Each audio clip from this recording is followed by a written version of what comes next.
দলীয় লেজুর বৃত্তি না করে পেশাদারিত্বের সাথে দেশের জন্য কাজ করতে সাংবাদিকদের প্রতি আহ্বান জানিয়েছেন প্রধানমন্ত্রী তারেক রহমান। বিকেলে টেলিভিশনের শীর্ষ কর্তাদের সাথে বৈঠকে প্রধানমন্ত্রী এই আহ্বান জানান। শুধু রাজনীতি নয়, সংবাদে যেন মানবিক দেশ গঠনের মতো বিষয় যুক্ত থাকে সে বিষয়ে গণমাধ্যম কর্তাদের নজর দেওয়ার আহ্বান জানান প্রধানমন্ত্রী। সাংবাদিকতার নানা প্রতিবন্ধকতা দূর করতে প্রধানমন্ত্রী সহায়তা চান টেলিভিশনের নীতি নির্ধারকরা। মনিরুজ্জামানের রিপোর্টে দেখুন বিস্তারিত।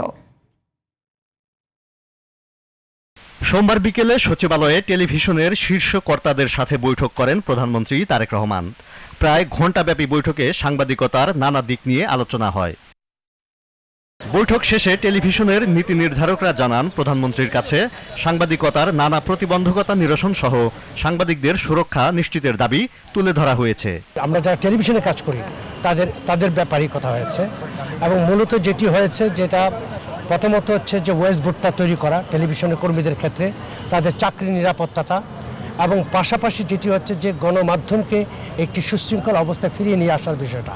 দলীয় প্রচার মাধ্যম না হয়ে প্রধানমন্ত্রী গণমাধ্যমকে পেশাদারিত্ব বজায় রেখে সাংবাদিকতা করার পরামর্শ দিয়েছেন বলে জানান টেলিভিশনের শীর্ষ কর্তারা। দলীয় সাংবাদিকতার নামে সরকারের তোয়াস্ত এগুলো মোটেও প্রয়োজন নেই। যেটা সত্য, সেই সত্যকে যেন আমরা তুলে ধরি, সেটাই তার প্রত্যাশা। প্রধানমন্ত্রীর প্রেস সচিব জানান, সংবাদের খোরাক যেন শুধু রাজনীতি না হয় সে বিষয়ে খেয়াল রাখারও পরামর্শ দিয়েছেন সরকার প্রধান। আগামী 18ই জুন স্বাধীন গণমাধ্যম কমিশন গঠন করার ব্যাপারে একটা আলোচনা হবে।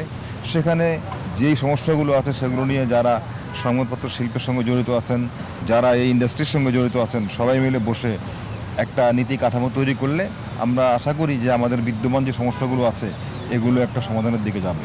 প্রধানমন্ত্রী গণমাধ্যমকে স্বাধীনভাবে কাজ করার আহ্বান জানিয়েছেন বলে জানান প্রেস সচিব। Moniruzzaman, GTV news, Dhaka.